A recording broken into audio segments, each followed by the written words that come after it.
people's vision of the world is found in its deepest roots. Its most unique aspirations are hidden in its traditional beliefs, as are its wildest dreams. In Mexico, a belief has it that human beings are composed of water, air, earth, and fire, and that humans must encounter the gods to maintain a balance between these four elements.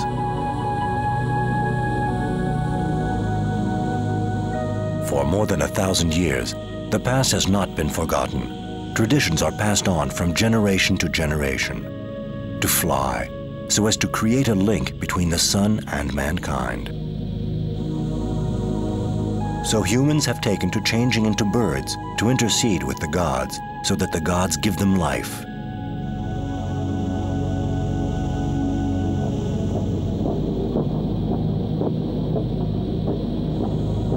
What child has never dreamt of flying? But in Mexico's southeast, flying has a deeper meaning than one would think.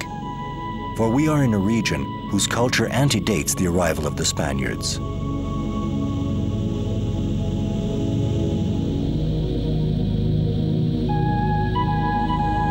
Here then is the story of a child who dreams of flying in order to preserve a tradition that is more than 1,000 years old, and that of a father who wonders if he shouldn't stop flying.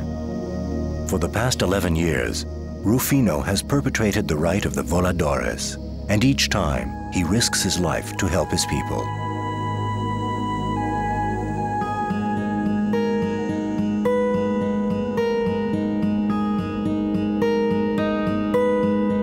At just over 300 miles from Mexico City, hidden in the heart of the Sierra Madre del Norte, lies Cuetzalan, the town where this tradition began more than 1,500 years ago.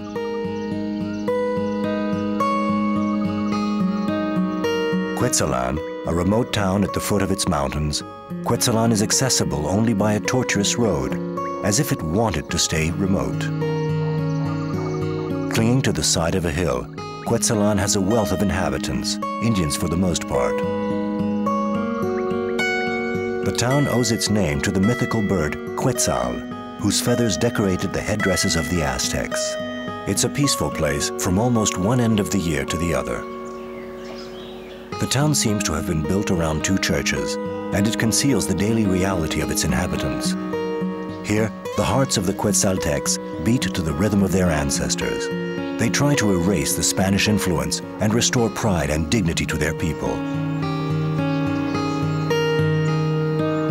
Rufino is the father of two children. He and his wife run a shop in their own home. Despite his pale complexion and his red hair, he belongs to a native family that has lived here forever.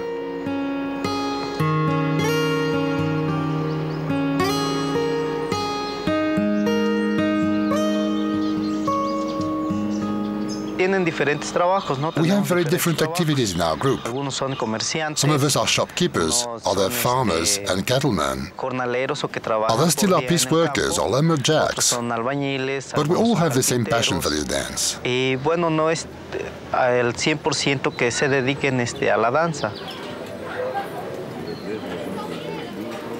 The Cuetzalan-covered market holds surprises.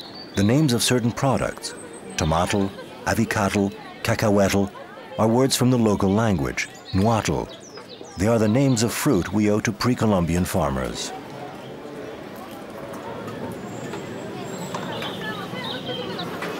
The market makes it possible to see the difficulty people have in meeting their daily needs. They earn about $500 a year. Every peso spent requires a lot of thought. The Indians are very near the poverty line.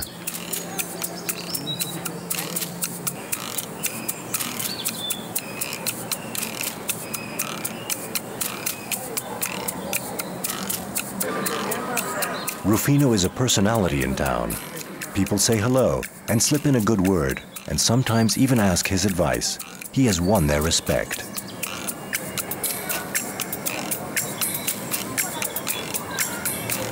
Centuries could have flowed by to the cadence of the weekly market, frequented by men and women dressed in traditional outfits. But the town would not have been destined to become a symbol of pre-Spanish times.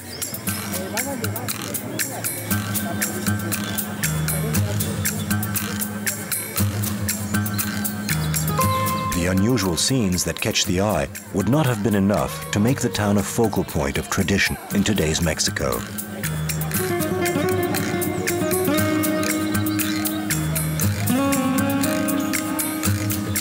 A few details, however, indicate that this is not an ordinary place, and Rufino is part of the reason.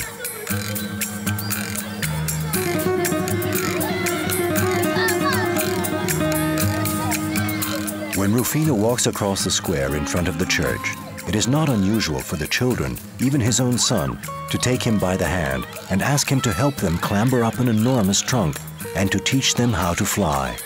For the children know him well. They are aware that Rufino knows how to fly. Fly? Here?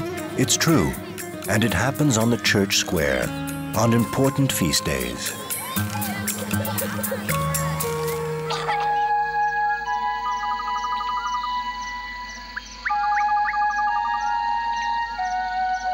Capricious nature. Everyone tries to adjust to it. But even the smallest storm can cause landslides. And when a drought hits, corn roasts in the fields. Sometimes the region is swept by cyclones and high winds. Each harvest is a gift from heaven, but hard come by. We should be careful with nature. But what do we do to be careful? We see a nub of dry wood, a root, and we burn it. Mankind isn't worried about preserving nature, rather in destroying it. We belong to nature, not nature to us.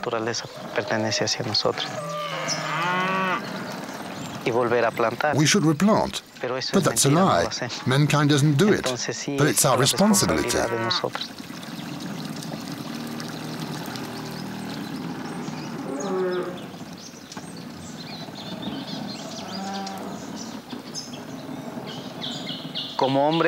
As human beings, we only destroy.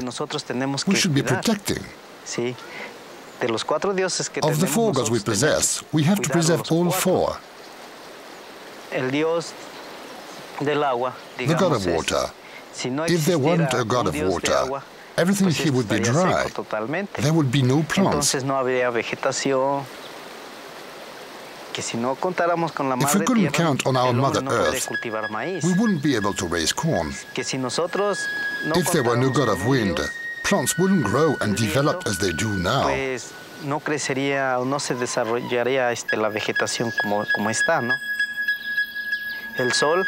The sun also belongs to nature. These four gods are very important in our pre-Columbian rites.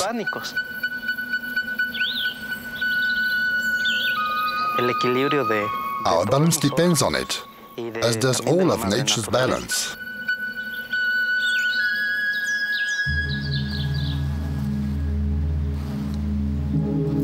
To worship these divinities above, the ancients built temples to draw them closer. A little over 3 miles from Cuetzalan is one of the country's oldest pyramids, one of the least known too. Yoalichan was built in the 4th century by the Totonacs. Despite its age, this 1,600-year-old heap contains some of the amazing knowledge of the pre-Columbian people from around the time of Jesus. The 360 recesses that surround the pyramid are days in a calendar that got more precise down through the centuries.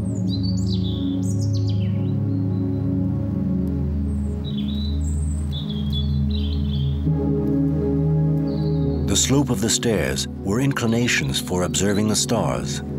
For centuries, the Olmecs, the Totonacs, the Maya, the Toltecs, and the Aztecs observed the paths of the stars. They perfected sophisticated calculations to locate themselves in space and time in relation to these divinities.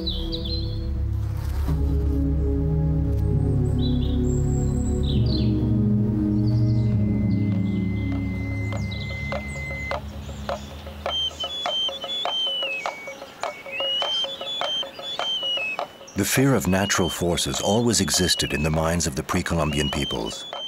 These forces were so present that gradually they were given names, real incarnations and descendants. They were given a past and became legends. Rites to honor them and give thanks were thought up.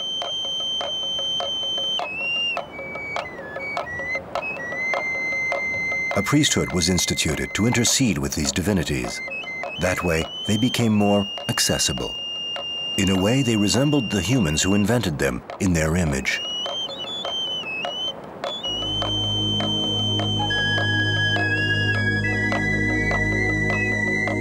Here, the rites are circular.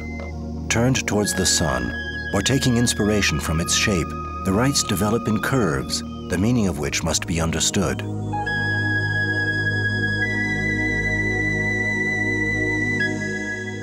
The cycle of the seasons, the rhythm of the harvests, the stages of life, and the paths of the heavenly bodies became curves on which the customs and rituals were invented.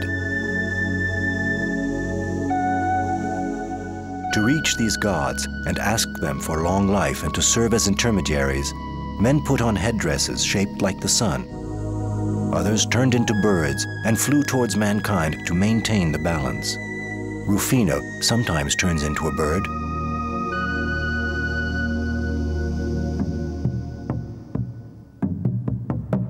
Around 1300 AD, the Aztecs were nothing more than a motley band of nomadic warriors. By appropriating the divinities, the beliefs, and the techniques of their neighbors, it only took them a few decades to build an immense lake-dwelling city on unhealthy marshland. A nearly amphibious way of life developed around the lake, even to the point of sophistication.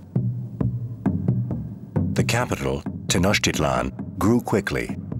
Immense temples topped with pyramids were built to assuage the gods' anger. Fear of the supernatural became the main engine of daily life. The rules of life were so strict, society so organized in hierarchies, and so militarized that a veritable totalitarian economy developed. Successfully, commerce with the neighboring tribes flourished, but always to their detriment. Scientific knowledge was developed. One proof is the extraordinary Aztec calendar that they called the sunstone. This calendar is more complicated than ours, but more precise by 6 hours. Formed by 3 concentric circles, it blends the rotations of the sun with those of Venus and the Pleiades, and defines a perpetual 52-year calendar. It also facilitated the calculation of beneficial and harmful days, which led to the rise in power of the priests and soothsayers, and the faithful who were submerged beneath all the predictions and rituals. The dance of the Voladores was part of these rituals. They enabled the link-up between the sun, mankind, and the forces of the 4 points of the compass. The omnipresence of superstition, the priest's power, and the tribute-greedy divinities created an unbearable life for the population. Lifestyle for the poor. Human sacrifice led to collective hysteria in the face of these divinities that the priests never seemed able to satisfy. In the beginning of the 16th century, Aztec civilization was at its height, therefore near its end. In 1519, Hernando Cortez, a clever, intelligent warrior and leader, disembarked near Veracruz. He was taken for a god from the Aztec pantheon, whose return had been long awaited. At first, Cortez used the situation to his advantage. He played with it pretty much at will, with his hosts giving him everything he would want, starting with gold and the feathers of the Quetzal bird. The Emperor Montezuma received him with full honors, but was surprised that this living bearded god wasn't as interested in the Quetzal feathers as in the gold that the Aztecs did not see as important to their gods. Montezuma was quick to understand the situation and started resisting. But Cortez was strong in cannons, horses, and alliances with Aztec enemies. Tenochtitlan was put under siege, starved, and invaded. In just a few months, Cortez and his 600 men destroyed the temples and ended a civilization that was not all that demonic. When the Franciscans landed in Mexico, they had no trouble convincing the natives that a god had sacrificed himself to save humanity and the Indians. The poor people couldn't know that colonialism, the exploitation of souls, and other kinds of slavery were waiting for them, and that they would last for more than 400 years, until 1910.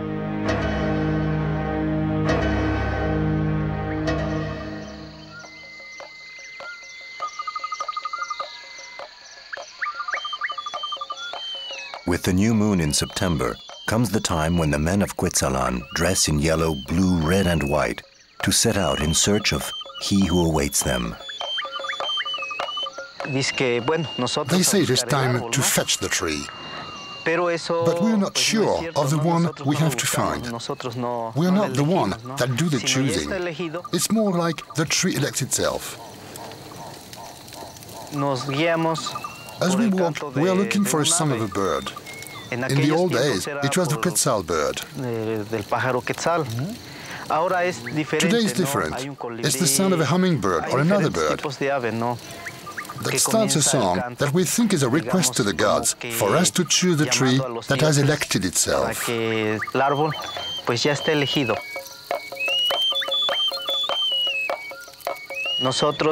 Then we have to dance around the tree to ask our Mother Nature forgiveness for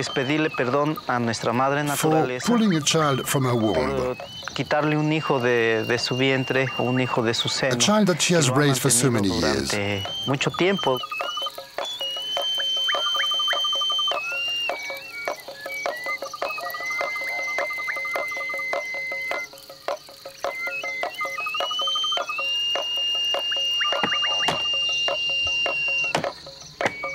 The men combined their efforts for taking a colossus 100 feet high, which has just accepted being the dancer's backbone. The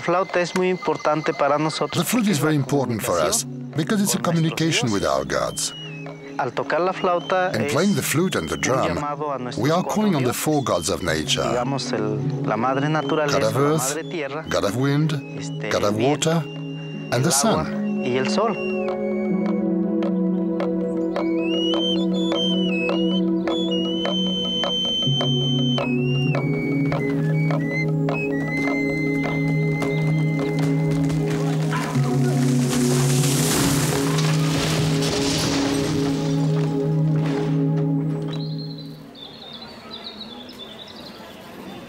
A child is watching everything going on in the church square because his father has promised to make him fly. But the child must keep it secret.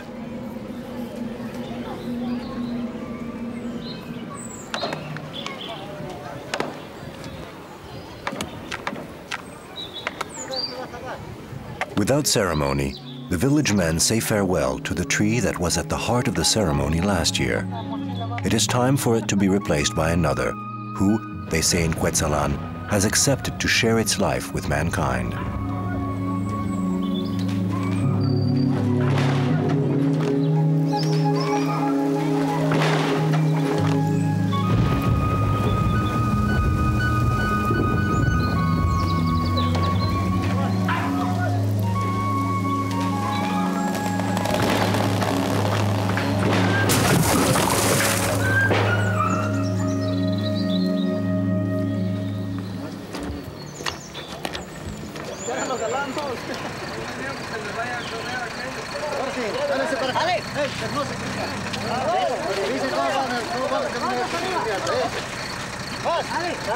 The community now places itself at the service of the one that chose itself to be raised in the middle of the church square. All available means are implemented so that the ritual can take place.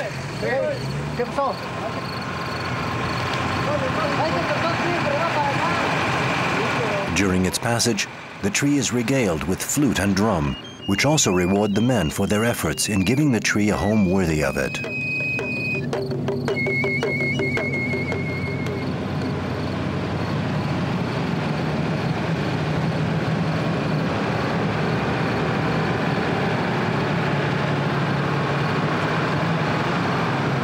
After a long night, the Colossus finally reaches Cuetzalan's large square.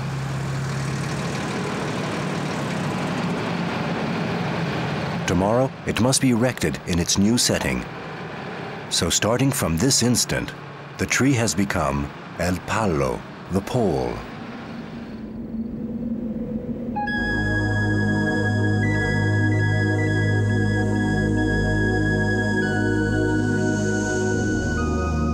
The child is none other than Rufino's son. How many times has he seen his father climb to the top of the tree, then hang by the waist from an endless rope, and throw himself head downwards into space to celebrate the dance of the Voladores.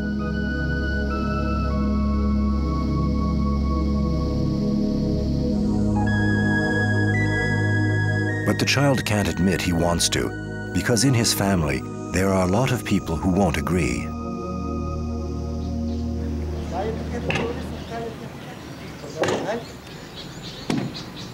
Gradually, the script for the ceremony takes shape. Erecting the new tree trunk in the front of the church is no easy task. An enormous crane hoists up the trunk until it is within a few inches of its final position. But just before, a rite must be performed.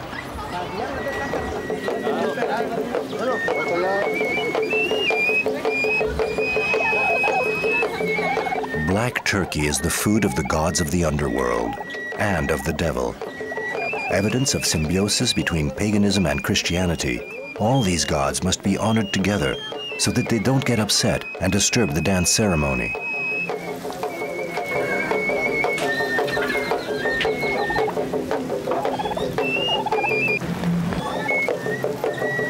The turkey is presented to the 4 points of the compass, the 4 colors, the 4 gods, and to the devil, to remind them all that together they rule our world.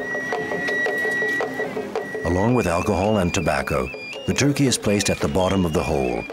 It will be the final intermediary between the tree and the earth, between mankind and the divinities of the underworld.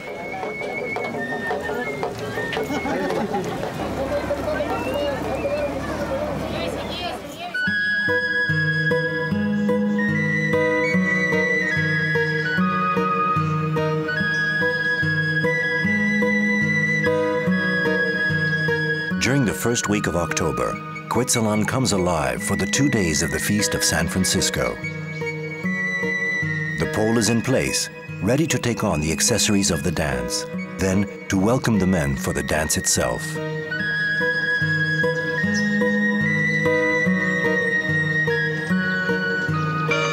The statue of Cuauhtémoc, the last Aztec emperor held prisoner by Cortez, stands next to the church, as if to remind the half-castes and Indians of their past.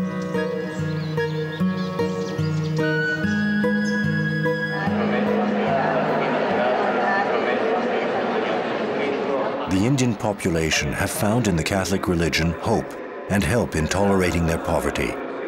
The people of Cuetzalan rely on Saint Francis of Assisi, the man who was called Brother Sun in medieval Tuscany. Saint Francis is seated, that is, he is always standing in the middle of the church. For he is the church patron saint and the patron saint of the Quetzaltecs. But there is also Jesus Christ, too, who is, how to put it, the only Son of God. And he sits on Saint Francis's left.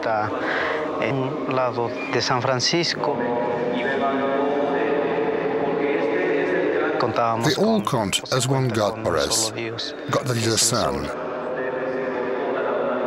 Cantico del Hermano Sol is a hymn in which the faithful pray to San Francisco, Brother Sun, so that he may tell them of the world's beauty and cast his light on them.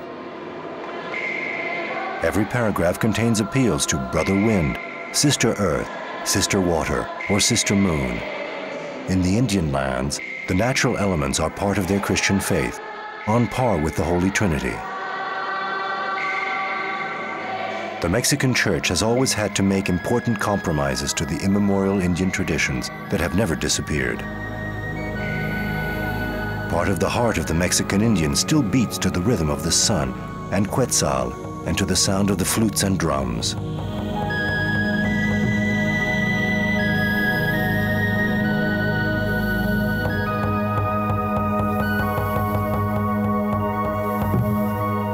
At 17, Rufino wanted to be a volador, so he did it in hiding, without talking about it to his family, especially his mother. For the past 11 years, when her son climbs the pole, her heart stops beating, because Rufino has already fallen once. So on this evening, she can't repress her thoughts. It's been too long now that you've been involved with the pole here in Cuetzalan. And every time it's the same thing. We wait until 1, 2, 3 o'clock in the morning.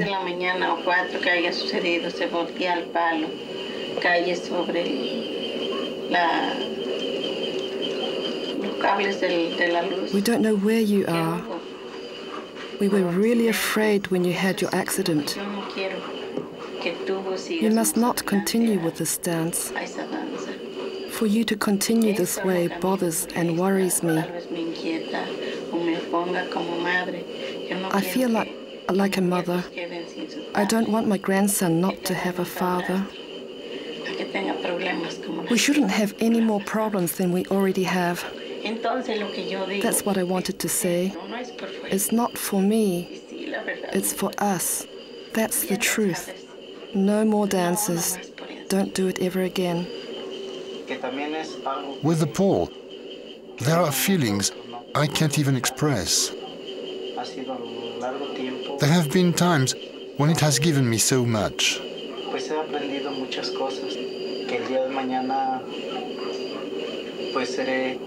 I know that later I'll be a father, that I am a father who will be able to tell his children that he was capable of flying in the dance.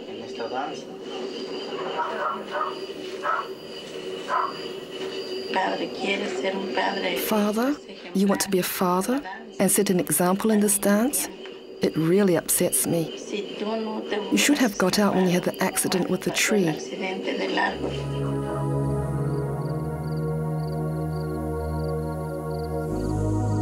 Tonight, the child plays with the Voladores model.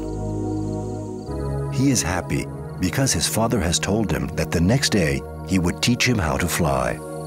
Apparently, the tradition will not be lost. But the grandmother doesn't know it yet.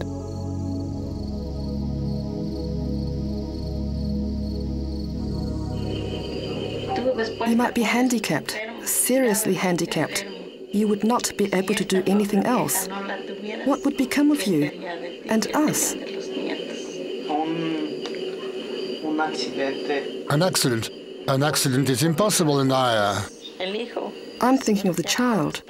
I hope you and your wife are thinking of your child.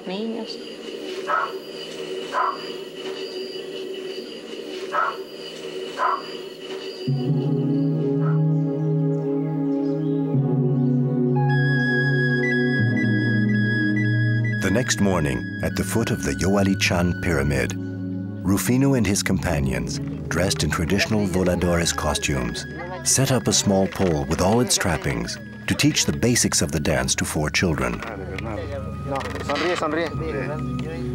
Tying the rope around the boys' waists, putting them head down and keeping them from squirming around is not so easy. But among the 4, there is one who is very proud to be receiving lessons from his father.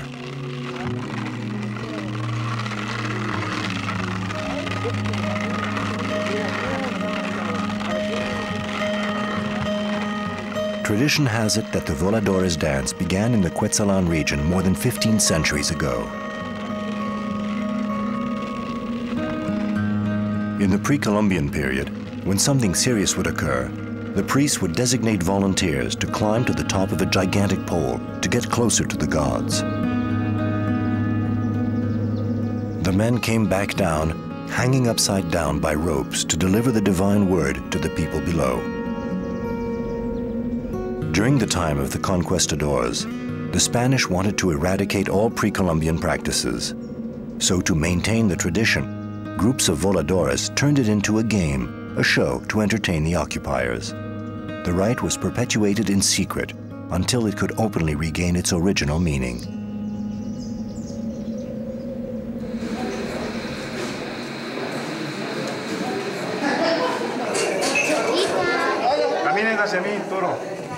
On the other side of town, children and grown-ups prepare.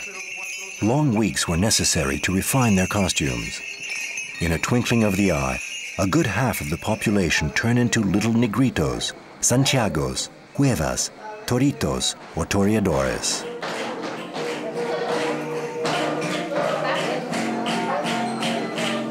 All during the year, the dancers practice the steps that constitute the identity of each group. Up to the last moment, they rehearse so that the feast will be as beautiful as possible.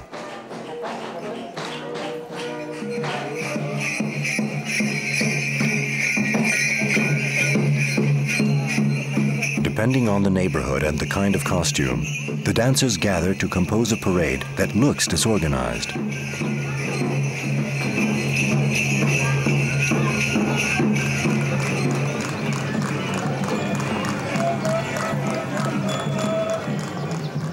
A few dozen feet away, the flower-carrying women wait for the dancers to arrive.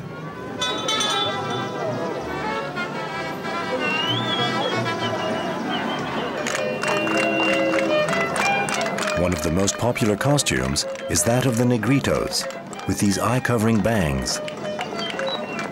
The negritos came from a ceremony borrowed from the black African slaves brought to the east coast of Mexico by the colonists.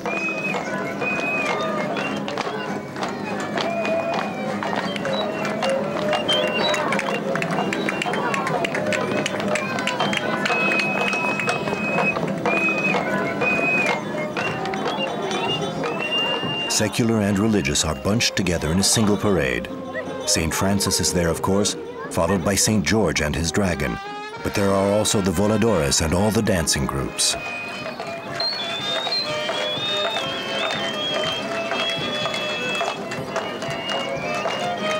Tradition and religion are side by side to celebrate Brother Sun and San Francisco. Paganism and Christianity. A blend is created between age-old customs and recent beliefs, illustrating the reality of today's Mexican Indian.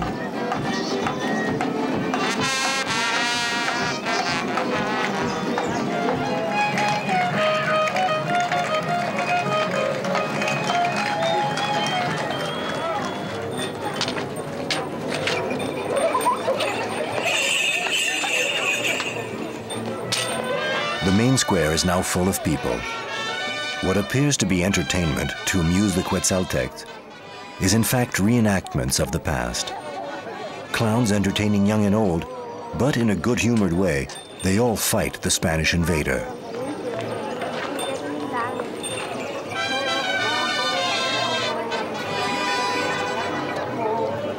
There is a disturbing detail, however. In the grown-ups' faces and behind the children's laughter, there is always a hint of sadness. The fun is not complete. The joy of the feast doesn't seem to explode.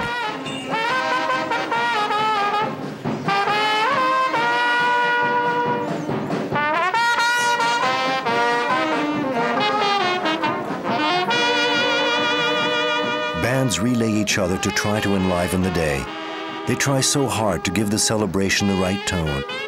But rather like these amateur musicians, the atmosphere seems vibrant with false notes, splashing bitterness that no one seems completely able to shake off.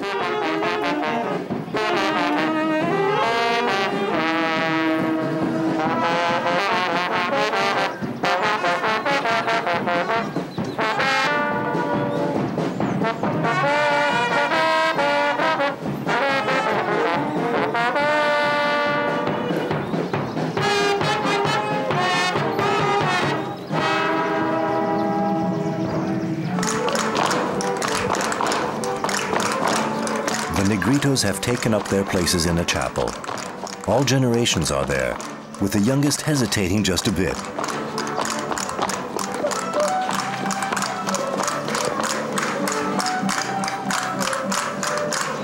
The dance of the negritos goes back to the 16th century, when the son of a black slave was bitten by a snake. The slave grabbed the snake and danced with other slaves to treat her child. From then on, the dance of the negritos was adopted and is now part of the regional heritage.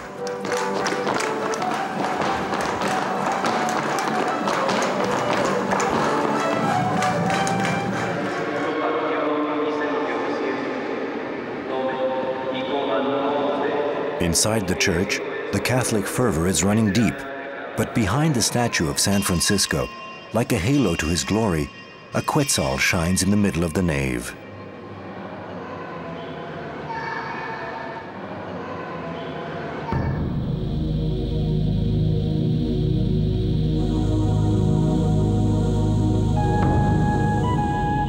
The faithful crowd around an engraving of Christ, as if to ascertain that all the characters of Christianity will intervene in their favor. So many wishes to grant for the truly underprivileged.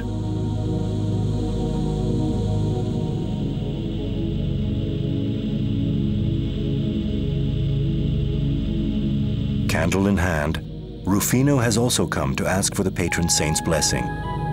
In a few hours, he'll be at the top of the pole. Hermano Sol will once again, hopefully, be by his side.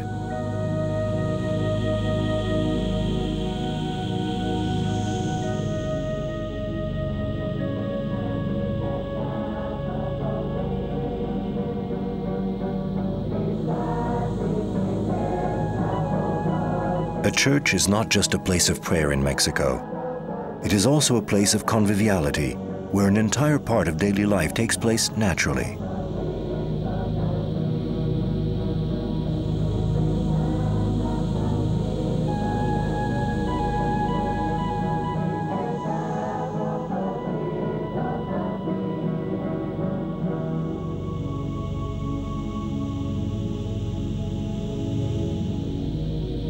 It's almost time for the blessing.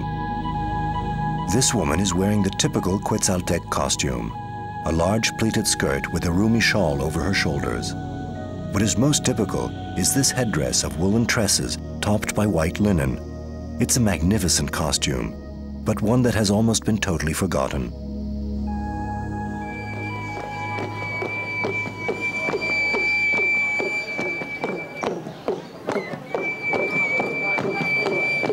Outside, the kaleidoscope of folk dances can be seen everywhere.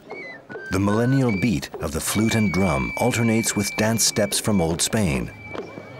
The huevas are the first to assemble and dance in a circle to light music and a very precise style.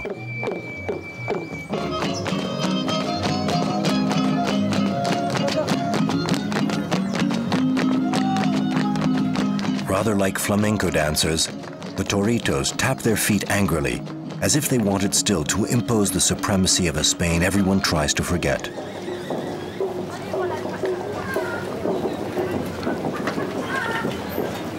The Voladores enter the fray. They strike the ground too, but with a slower, more purposeful beat. The flute and drum call the gods, and the blows of the feet enable them to make contact with the underworld.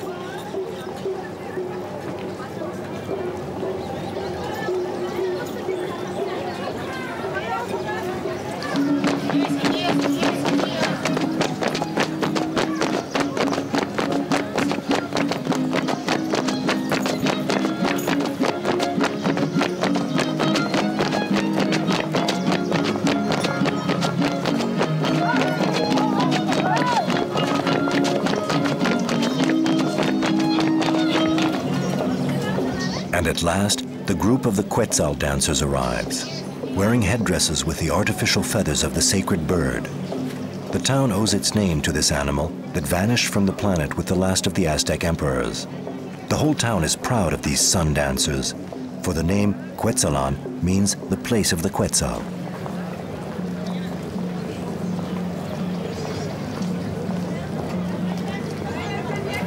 All the players in the celebration are now ready to take part in the final phase. The carnival is there and the Voladores are dancing around the pole.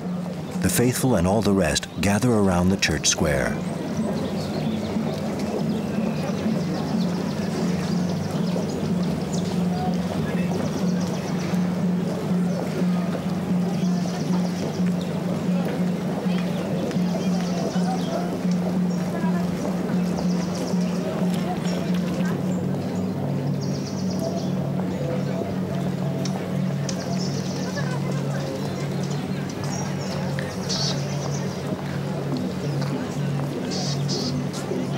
The parish priest comes out into the square to bless the crowd.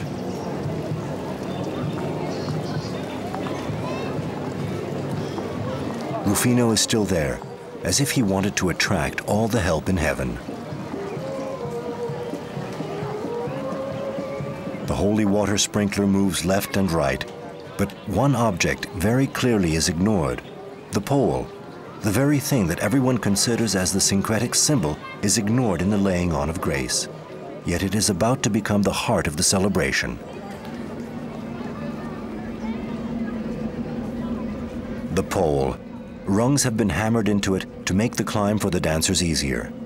One man clambers up the 100 feet of the sacred tree on his own to festoon it with the accessories for the dance itself. In pre-Columbian times, the men climbed up the trunk without any rungs, which made it an extremely dangerous undertaking.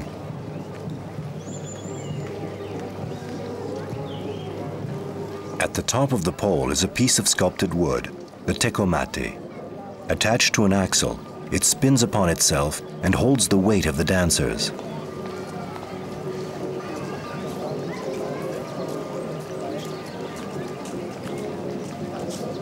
As the procession returns to the church, the man coils 4 ropes of exactly the same length with the utmost care around the tecomate.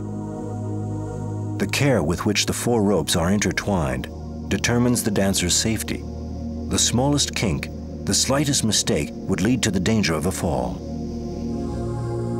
The frame attached to the tip of the tecomate by the underside keeps the rope and the voladores away from the pole itself during the dance.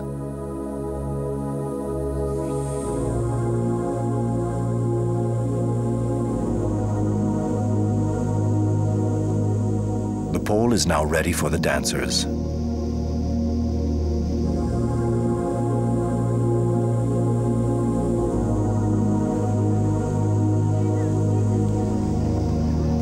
Inside the church, excitement has replaced reflection.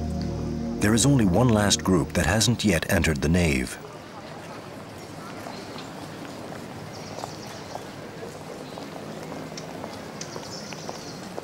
And at last, the Voladores enter the church. We have to enter and leave the church, which is a consecrated place. We must always enter face forward to pray, to pay a visit, or play a song in front of San Francisco. Our entrance is a very important moment for us, because from this moment on, we give ourselves completely up to the tree of life. We give ourselves body and soul.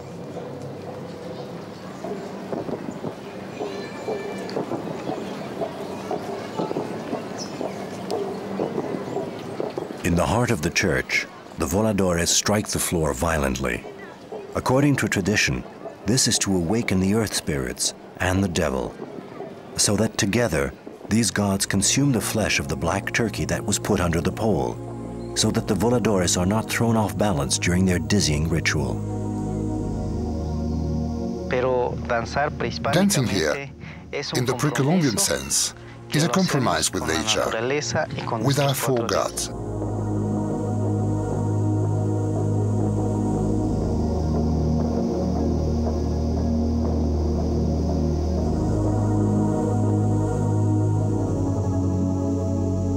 Each in turn, the Voladores come before the small statue of St. Francis.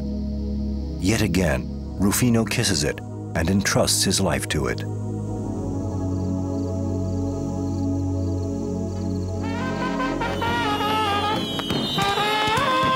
Evening descends on Cuetzalan.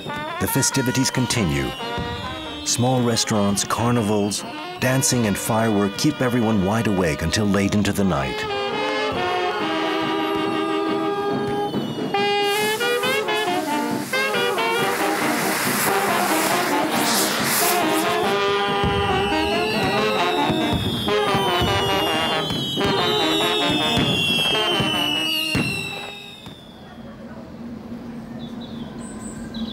The long-awaited moment finally arrives for Rufino and his companions. When we climb the pole, we feel different.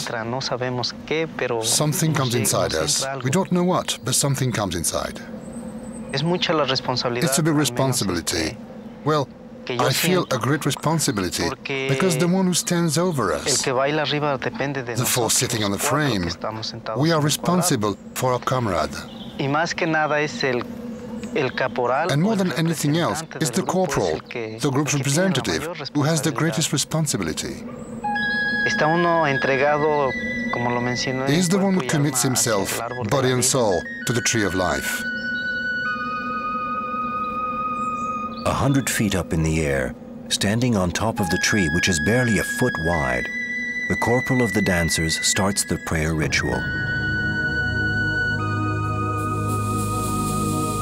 That's what we call the son of the 4 points of the compass. The 4 points, that's the prayer made by the corporal and his communication with the sun.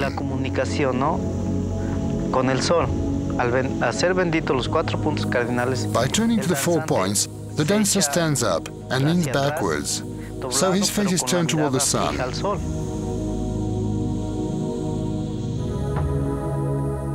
And there we are, facing human beings and go-betweens with Mother Nature, and we feel responsible for the whole world.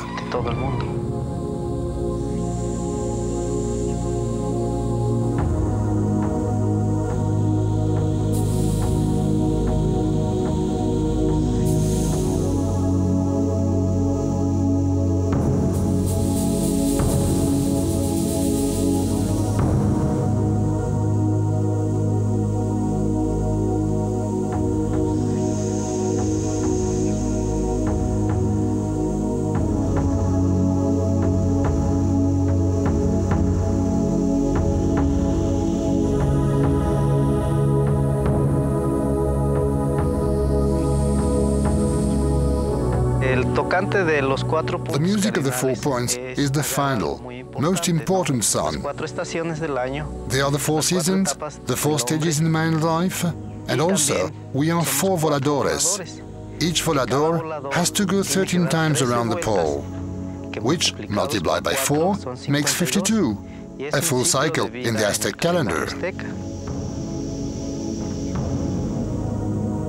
The 4 men have leapt into the air as part of this most unusual dance that is all music. Rufino has become a messenger of the gods, a go-between for mankind, flying in harmony with nature and the forces that underpin it. But even the smallest mistake and the 5 men could fall. Some groups have made a show, a moneymaker out of this ritual. It's true that then the spirit of the ritual is degraded, but their living conditions make it hard to criticize them for it.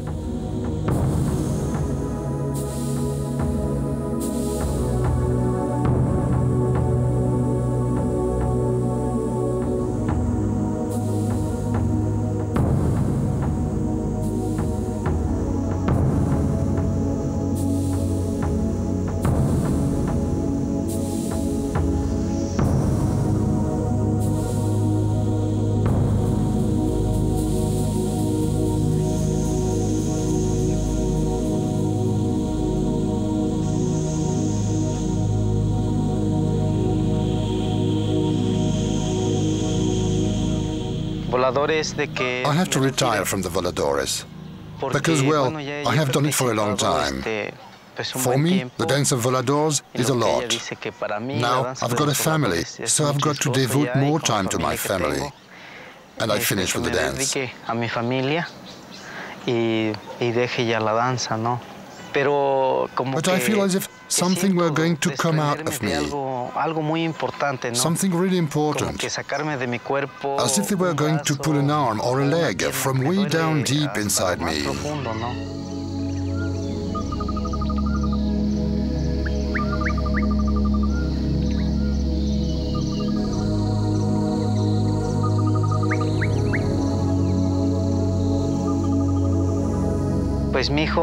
My son is growing. He wants to become a Volador. It's not something that is said, but may the dance die for me.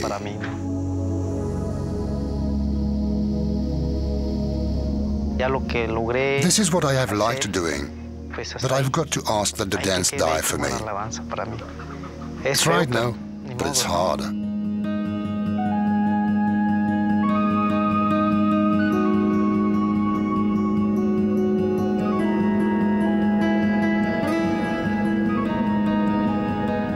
There are still men who intercede with the giver of life and make the offering of their persons for the rain to fall, for the wind to blow, for the earth to produce, for fire to heat, for a tradition to be preserved, and so that their fellow men and women remember their past.